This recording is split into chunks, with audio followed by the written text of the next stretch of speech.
My fiancée looked me in the eyes and said I was controlling. I believed her, until I found out what she was hiding.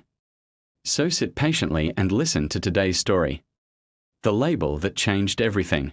The first time she called me controlling, I laughed. Not because it was funny, but because it felt absurd. I had never told her what to wear, never checked her phone, never stopped her from going out with friends.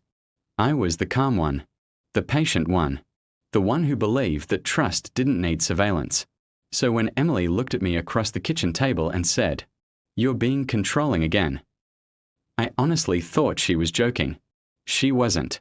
We had been engaged for 11 months, together for 4 years. From the outside, we were solid.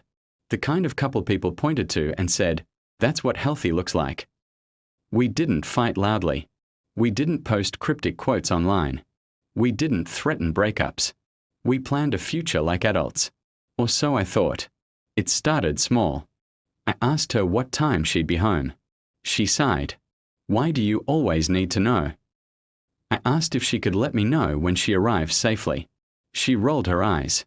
"You don't trust me." I asked if we could reschedule dinner because my parents were visiting. Her voice hardened. "You don't get to control my plans." That word again. Control. It began to follow me everywhere. When questioning became a crime. Over the next few months, the accusation became routine. If I asked a question, I was interrogating. If I expressed discomfort, I was restricting her freedom. If I set a boundary, I was emotionally controlling. I started doubting myself. Was I? So I did what any rational person would do. I became quieter. I stopped asking questions. I swallowed discomfort. I apologized even when I didn't understand why. Because I loved her.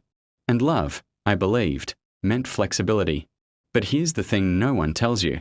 When someone calls you controlling long enough, you stop trusting your own perception. You start monitoring yourself. Emily began changing. Not dramatically. Not in ways you could point to easily. She guarded her phone. She stayed out later. She began using phrases she never had before. I need autonomy. I need space. I feel suffocated. By me. The irony. I was giving her more space than ever. And yet, she acted like she was escaping a cage. The first crack appeared during couples counseling. Yes, we were already in counseling.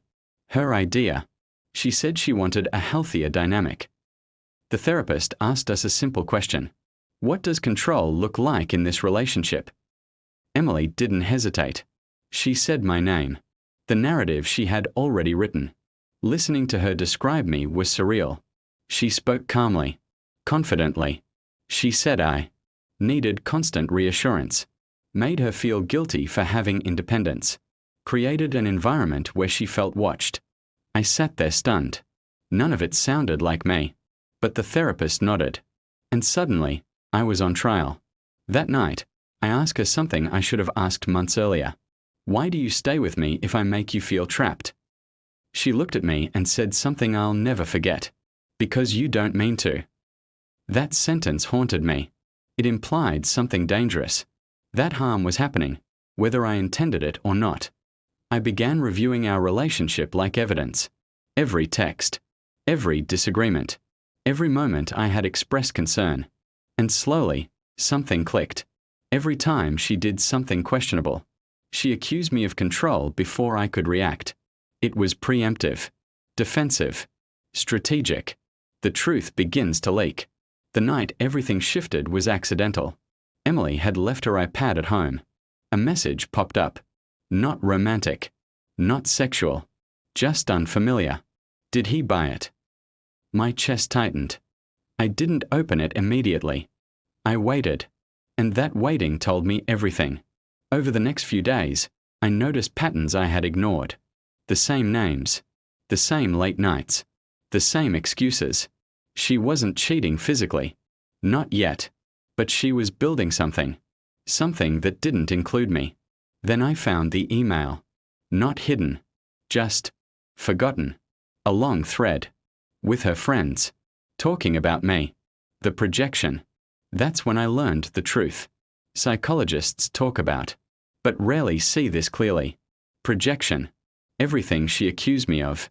She was doing. She was hiding. She was controlling the narrative.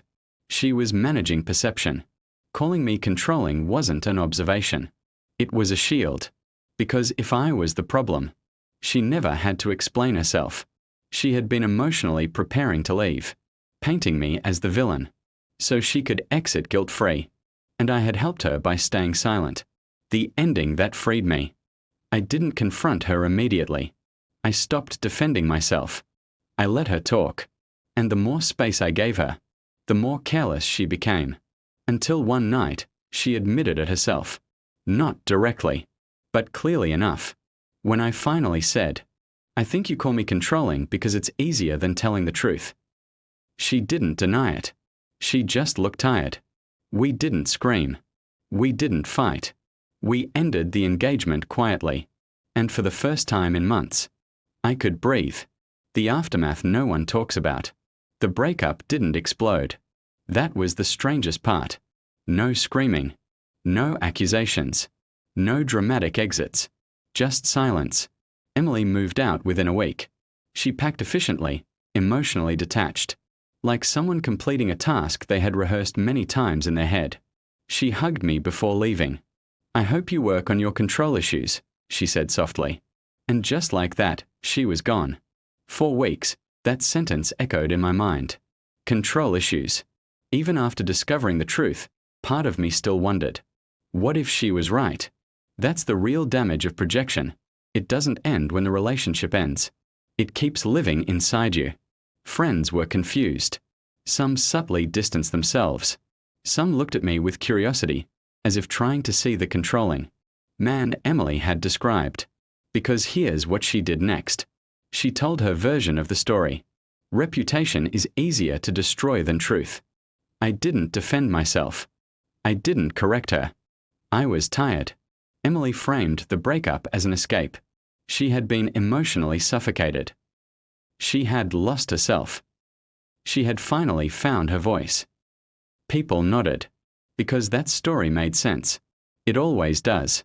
A woman escaping a controlling man is a story people want to believe. And the quiet man who doesn't argue back, he looks guilty by default. But something strange happened. Months later, people started reaching out. Quietly. Individually. They noticed patterns.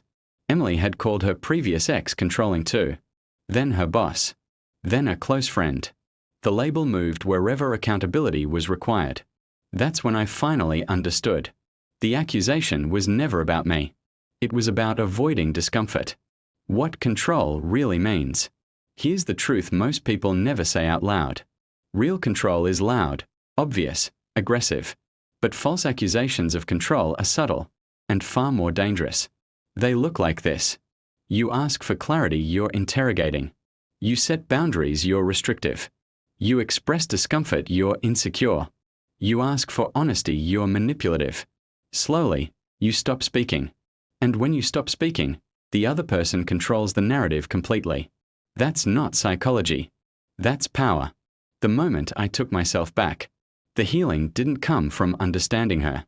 It came from understanding myself. I replayed our relationship, not emotionally, but objectively. I asked, did I respect her autonomy? Yes.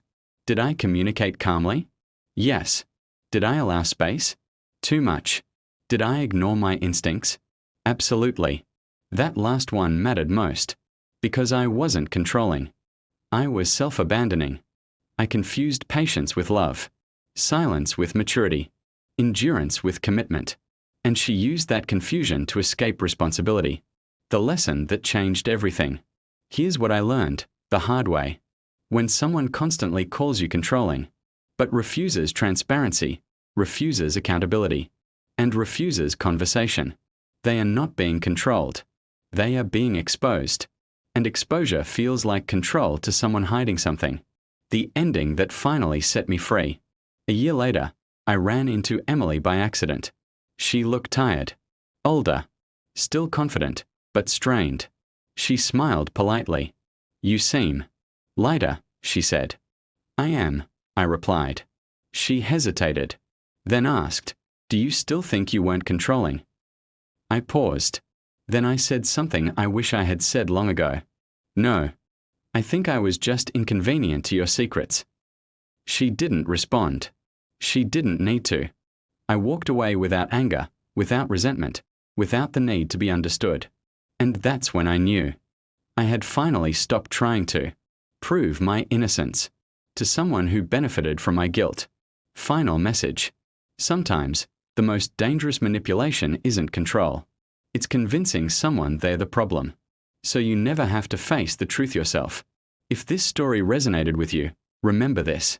Healthy love invites questions. Honest people welcome clarity. And real freedom never requires silencing someone else.